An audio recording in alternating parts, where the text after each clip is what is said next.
নমস্কার, আজ বানাইবা কাঁচকলার দম। নাম শুনেই অনেকে কইবে কলার আবার দম হয় নাকি? হয় ভাই, আর এমন দম হয় যে পাশের ঘরের জেঠিমা গন্ধ পাই কইবন একটু দে তো টেস্ট করি দেখি। শুধু 1 চামচ, তারপর দেখাবো আধ বাটি উধাও হয়ে যাবে, বুঝতেই পারবো নি।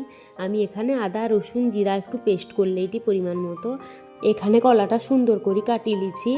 একটা কথা কই, কাঁচকলা কাটতে যাই যদি হাতে আঠা লাগে চিন্তা করবনি, এটা কলার ভালোবাসা, একবার ধরলে আর ছাড়তেই চাইনি। আমি এখানে একটা কড়াই লিছি, কড়াইয়ে সরিষার তেল দিয়ে তেলটা গরম করে লিছি।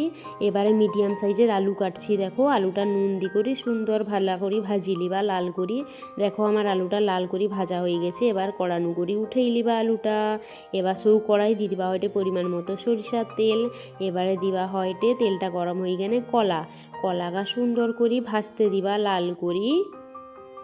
দেখো আমি কলাটা নুন হলুদ মাখিয়ে লিথলি দিয়ে সেটা ছাড়িয়ে দিচ্ছি তেলে।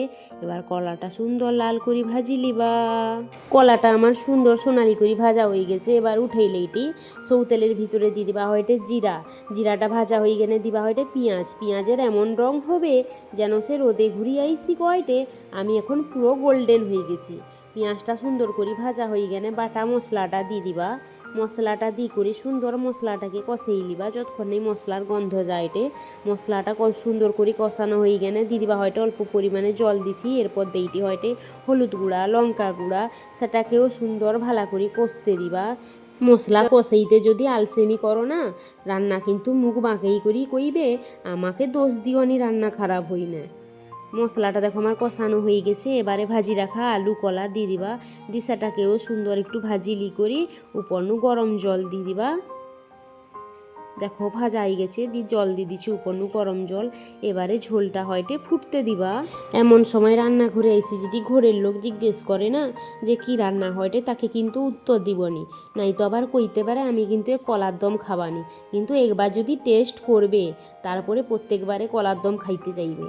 দেখো আমার ঝোলটা ফুটি উঠছে। এবারে দিয়ে দিচ্ছি হয়টে পরিমাণ মতো চিনি আর গরম মশলা দিয়ে করে সুন্দর আবার মিশিয়ে লেইটি।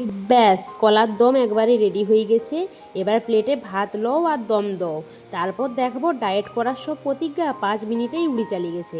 আমার ভিডিওটা যদি ভালো লাগে লাইক কমেন্ট শেয়ার করবো বন্ধুনাকার সাথে, চ্যানেলটা সাবস্ক্রাইব করবো এরকম মজার রান্নার হাসির গল্প পাইতে। আজকে তাইলে আইসি, সবাই সুস্থ রইবে ভালো রইব, টাটা।